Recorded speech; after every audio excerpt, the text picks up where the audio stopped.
Gracias, Yulisa, y gracias a los amigos que día a día nos regalan el favor de su audiencia. Es un privilegio la audiencia y es un privilegio comunicarse aquí a la Z.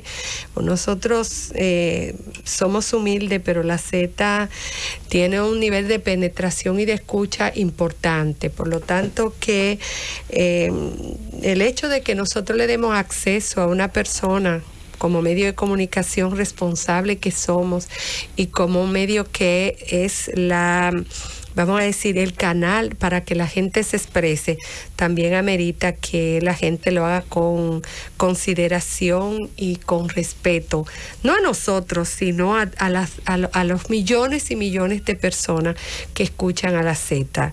Es un privilegio tener acceso a los medios de comunicación y mucho más cuando usted de alguna forma tiene un interés de expresarse. Entonces, esa oportunidad, que es una oportunidad, hay que valorarla, hay que honrarla y hay que considerar a los oyentes. Mire, yo le voy a hablar hoy sobre el contrato que estableció, la gente lo conoce como el que estableció el peaje sombra, que es el de construcción, operación y mantenimiento de la autopista del Nordeste, y que ha saltado de nuevo a la consideración pública porque, como todos ustedes saben, tiene unas estipulaciones que de verdad han sido muy onerosas para todos los dominicanos, para el Estado dominicano, y que el presidente actual, Luis Abinader,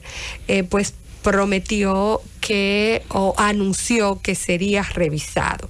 Aquí mismo en la Z, señores, el senador de Samaná, el señor Pedro Catrén, que llamó a hacer una réplica sobre un comentario que hacía mi compañero Eddie, pues se extendió explicando y dijo aquí, y lo pueden buscar en los videos y en los audios que están subidos a la página de la Z101, que se había estado negociando con los adquirientes del contrato. Los adquirientes del contrato ahora son Argo, no sé si Argo Dominicana, pero Argo es una empresa que también tiene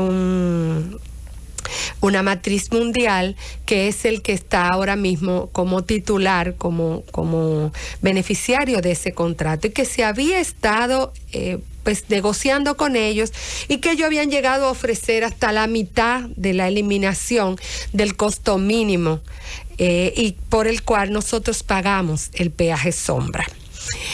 Y que el presidente Luis Abinader había declinado la mitad. Decía que quería costo cero porque ya se había, pues, ellos habían obtenido la retribución de su inversión de manera generosa, suficientemente. Y yo les quiero decir a todos ustedes, para que ustedes entiendan bien, tal vez es mi criterio, formado por los años de experiencia que he tenido en la administración pública, y porque hay cosas que son conceptualmente importantes de saber. Los contratos administrativos tienen nociones. La primera, el consentimiento entre las partes, que en el caso de el contrato administrativo todavía tiene que ser muy bien revisada, porque el Estado es siempre que se negocia en principio con el Estado tiene una posición de privilegio. Entonces, hay que verificar muy bien la consensualidad de las partes, o sea, que la parte que firma como co-contratante no haya estado bajo el efecto de la exorbitancia del Estado, que no es lo que ocurre en la práctica en países como este, pero es así el principio.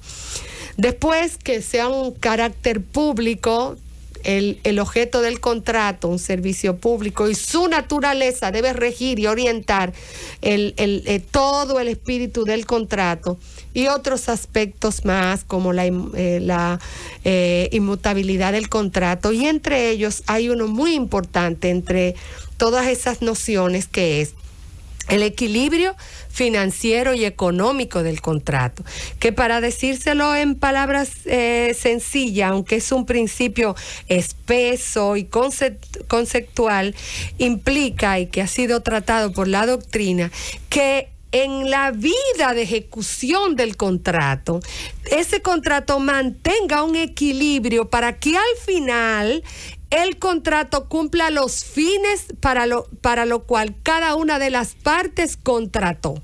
Cada una de las partes decidió contratar. Y que eso implique una correspondencia entre obligaciones y derechos de las partes. Porque es un contrato sinalamático, o sea, las dos partes se obligan.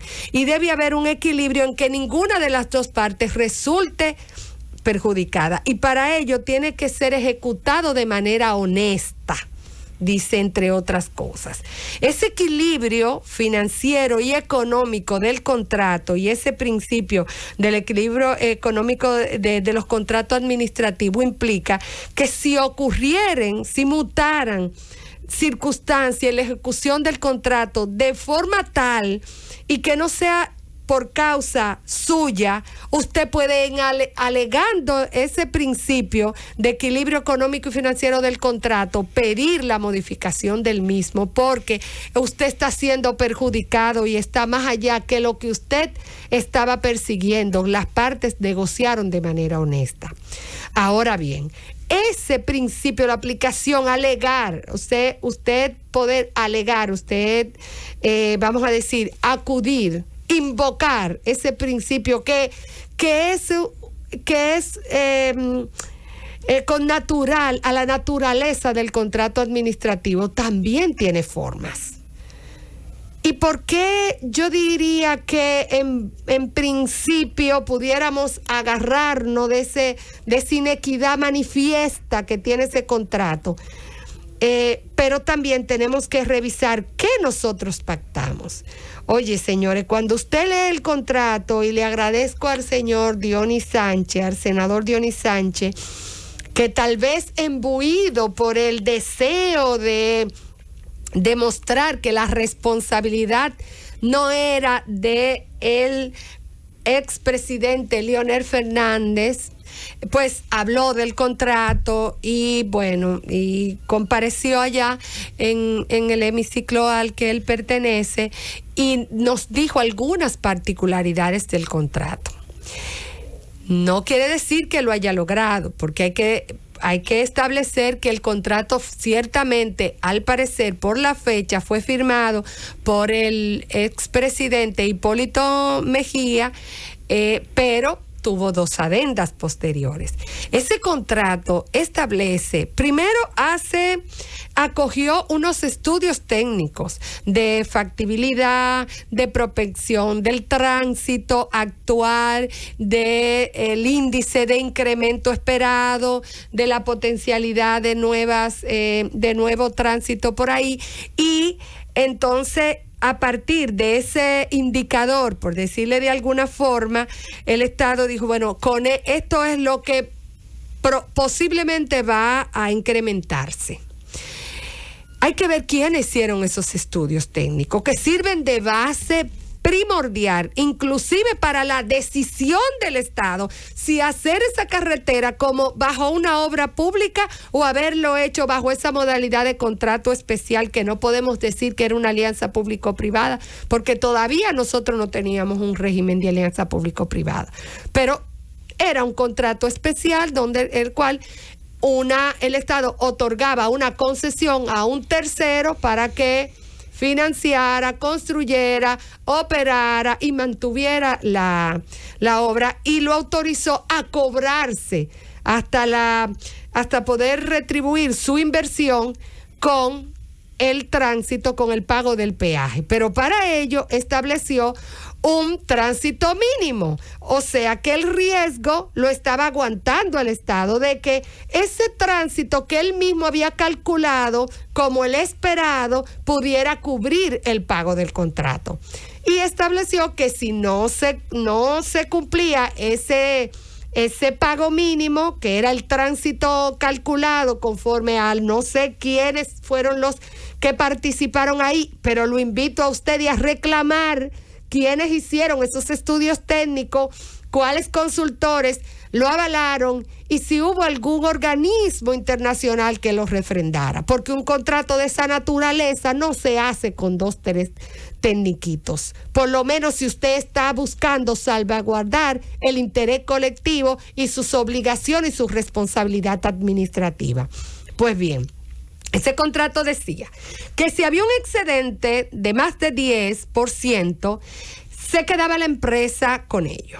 Si había un excedente del pago mínimo, que ustedes ven que no lo hemos podido alcanzar y el Estado ha tenido que estar poniendo dinero para llegar a ese pago mínimo. Si había un excedente de 10 a 15, este porcentaje se dividía entre 2. Oiga bien, qué pendejo. O sea, si hay 10, él se lo coge. Si es de 10 a 15, lo dividimos entre 2. Si es más de 15, le tocaba al Estado, porque era mucho por encima. Pero de ese 15, tenían que ser dedicados de manera exclusiva para construir las obras que necesitara la vía, la autopista, pero para obras complementarias y también para restablecer el equilibrio económico del contrato. O sea, que entonces ahí ese porcentaje servía para que, como estaba en exceso, el Estado ya se daba por equilibrado el contrato y tenía que darle a ellos un porcentaje, porque estaba por encima del equilibrio que ellos consintieron o que ellos consideraron en su intención para contratar. ¿Quién hizo la ingeniería contractual de ese contrato? Son 3 fases. Hay una fase que es la de precontratación, la de contratación y la de ejecución del contrato. En todo contrato administrativo, y lo que hemos sido consultores jurídicos de verdad de un ministerio o de una agencia gubernamental, sabemos que tenemos que sabernos por lo menos las etapas de negociación y que tenemos que ser garantes también de que se cumplan los fines. ¿Quiénes participaron ahí? ¿Quiénes establecieron la cláusula? ¿Por qué no establecieron una cláusula de mutabilidad? El acceso inmediato a restablecer el equilibrio del contrato en beneficio del Estado. Una cláusula de salida, una mejor evaluación de las obras, una mayor distribución del tiempo en la cual ellos iban a recuperar su inversión. Ese contrato de ninguna forma, tal como fue concebido, obedece a la satisfacción del interés colectivo, pero no solamente de los actores políticos. La corresponsabilidad comienza en la etapa de precontrato y de negociación. Y es bueno que se llegue hasta el fondo, a ver si nosotros descubrimos de una vez y por todas o evidenciamos la cantidad de actores que no aparecen firmando el contrato y que tienen que participar o tienen que no denunciar cuando en las fases en las que ellos tienen corresponsabilidad o la primera responsabilidad de establecer la necesidad o la viabilidad de una negociación y no lo hacen, o si haciéndolo sus jefes o los decisores obvian esas recomendaciones. Es desde el inicio hasta el final que hay que investigar cómo se llegó a ese contrato, cómo se llegó a ese número y por qué los técnicos que tenían que elaborar ese contrato y garantizarle la protección de los intereses jurídicos y económicos al Estado dominicano, o no hicieron una buena recomendación, ni hicieron una buena ingeniería contractual, o no fueron escuchados. Pero yo quiero decirle a ustedes que aún hay un principio rector que puede alegarse en una jurisdicción arbitral. El equilibrio del contrato en el que fue concebido ese contrato y fue firmado, ya de por sí no cumplía los requisitos y las nociones que deben orientar un contrato administrativo de esta naturaleza. Entonces será más difícil alegar que se ha roto ese equilibrio económico y financiero, porque usted desde el primer momento consistió en unas cláusulas, en unas condiciones muy perjudicial para el Estado dominicano.